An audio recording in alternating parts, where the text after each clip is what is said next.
Сәлеметсіңдер ме балалар? Әдебиеттік оқу сабағын бастаймыз. Бүгінгі біздің сабағымыздың тақырыбы жер астында қала бар. Мәтін алтын мүйізді киік деп аталады. Балалар, бүгінгі біздің сабағымыздың мақсаты кейіпкерлердің портретін сипаттау, оның іс-әрекеті, мінез-құлқын өзгерту себептерін мәтіннен тауып бағалау. Сабақ барысында көркем шығармалардағы оқиғаның басталуын, дамуын және аяқталуын анықтаймыз. Ой бұлты әдісі арқылы сабағымызды жалғастырайық. Жер астында қала болуы мүмкін бе? Жер астында қалада не болуы мүмкін? Кәне балалар, бәріміз бірге болжам жасап көрейікші. Ойланайық. Жарайсыңдар балалар. Дұрыс айтасыңдар. Ойларың жүйрік екен. Олай болса, келесі сабағымызды жалғастыру үшін ертегіні бастайық.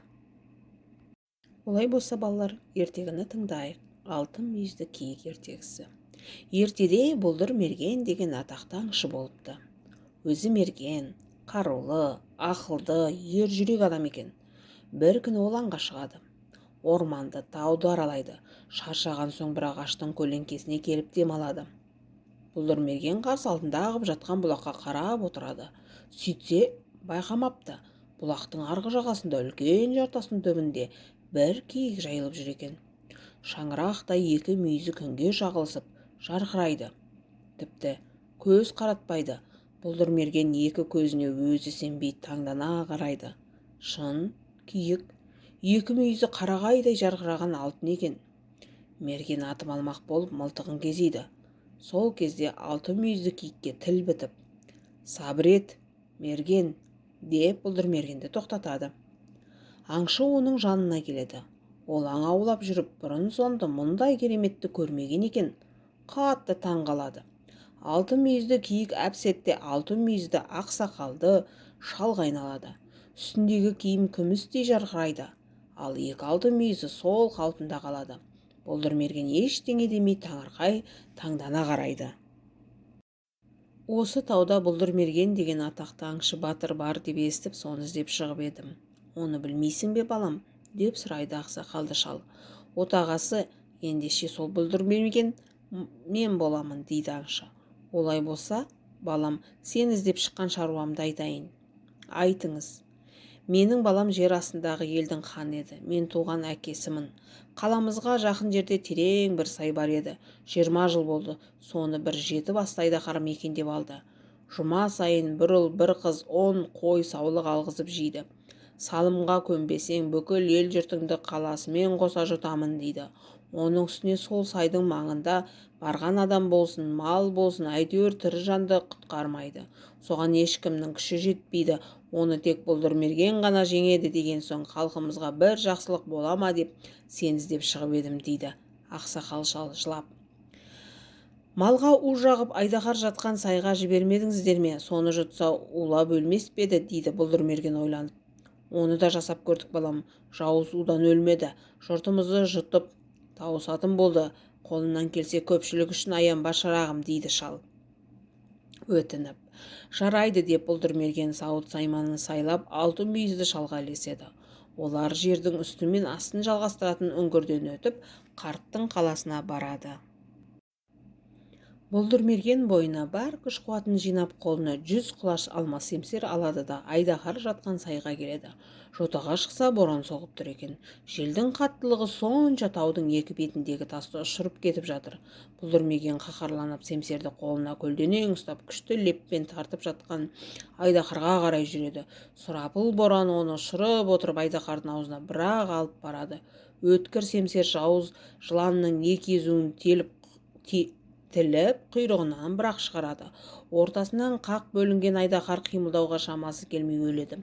Алай-дүлей соққан боранда тына қалады. Боран айдақардың лебі екен. Айдақардан жапа шеккен жұрт жат шадыман қуанышқа бөленеді. Бұлдыр Мергенді қоршап алып қошеметтеп қаласына алып келеді. Ұлан асыр той жасайды. Алтын мүйізді шал, балам, сен өзің жалғыз екенсің. Аң аулап қана тіршілік ететін көрінесің.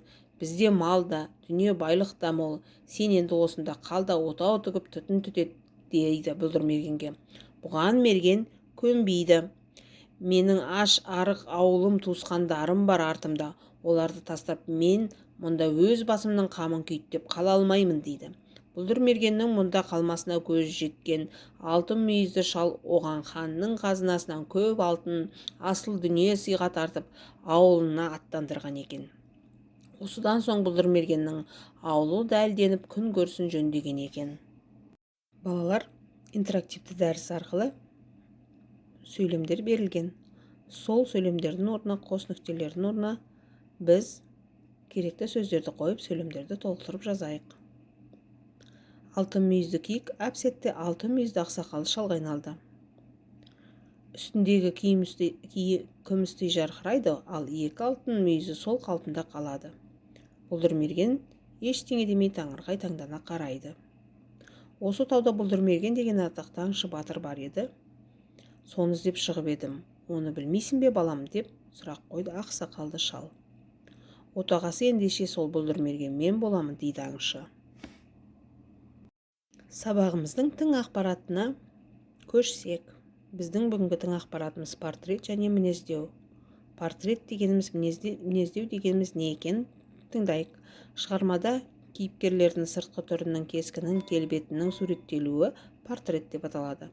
Ал кейіпкердің мінезі, наным сенімі, дүниеге көзқарасы қоса суреттелсе, онда оны мінездеу деп атаймыз. Балалар, осы ақпаратты жазып алайық.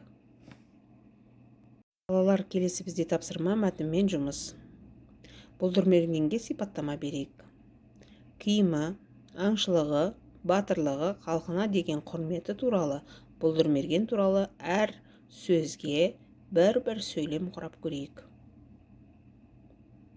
Біздің бұл жердегі дескрипторымыз мәтінге сүйенеді, суретке қарайды, Бұлдырмергенге сипаттама береді. Келесі біздің тапсырмамыз тез ойлаймын әдісі. Жоспар құрайық. Бірінші жоспар бойынша алтын мүйізді киіктің өтініші. Ғажайып көрініс, жер асты еліндегі той. Дәптерімізге жоспарымызды жазайық.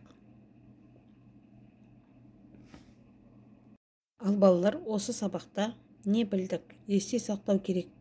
Бір мәлімет, көбірек білгім келген. Екі мәлімет, мен білген. Үш мәлімет, мен үйренген. 4 мәлімет беріп көрейік. Олай болса балалар, сабағымыз осымен аяқталды. Қош, сау болыңдар.